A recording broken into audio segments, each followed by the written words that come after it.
Hello from CNN London. I'm Monita Rajpal. This is World Report.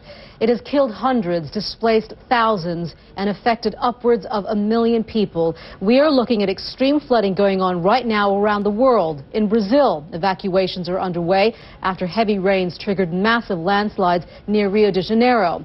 In Australia, Queensland's Premier Anna Bligh has likened townships to war zones. 3/4 of the state has been devastated by floodwaters.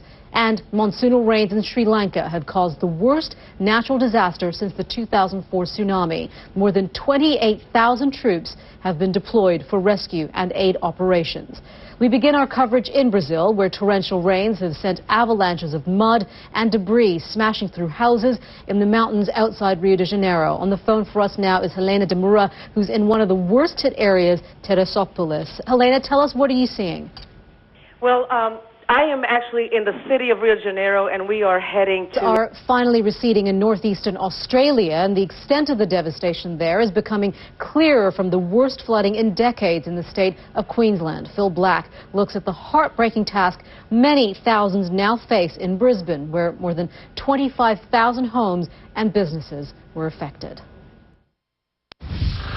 As the Brisbane River recedes, this is what it's leaving. 1 million people have now been affected by devastating flooding in Sri Lanka. At least 27 people have died. The UN says it is beefing up efforts to address increasingly dire humanitarian needs. For more now on the situation, I'm joined on the line by Iqbal Atas in Colombo in Sri Lanka. Iqbal, bring us up to date on the situation there.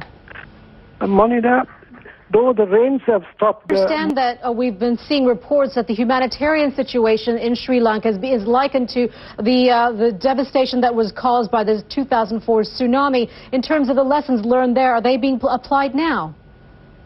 Yes, in fact, the government... Why are so many countries being hit by floods? Are they linked, or is it just a coincidence? Let's go now, bring in our meteorologist, Ivan Cabrera, at the World Weather Center. Ivan, is there a common link to all of this? There's absolutely a common link. We have two things going on, and you have to get used to these extreme weather events. They're going to happen more often, and they're going to get more extreme as the climate changes. All right, Ivan, thank you for that. We want to move now on from the floods to see some other stories that are making headlines this hour. Thousands of people in Tunisia are gathering outside the Interior Ministry in the capital. They're calling for the immediate resignation of President Zine Al Abidine Ben Ali.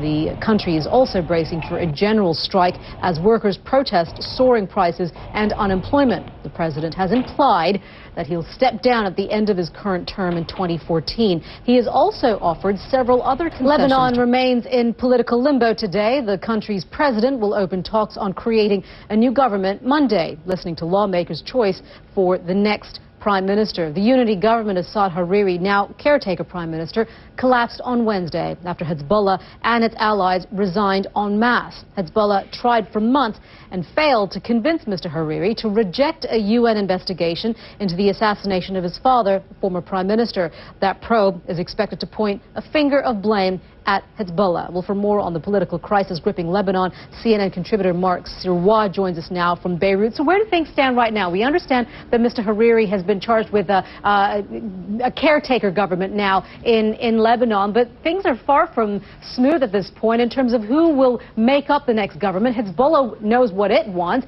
Their plan B is to make sure that they have their own choice for Prime Minister.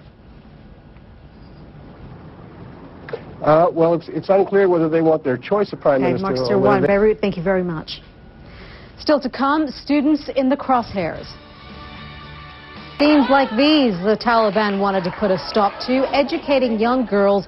Hundreds of schools were destroyed before Pakistani forces drove out the Taliban. After that, the U.S. pledged millions of dollars to rebuild. But as Chris Lawrence tells us, that money appears lost in a political vacuum. And I'm Monita Rajpal in London. World Sport is next.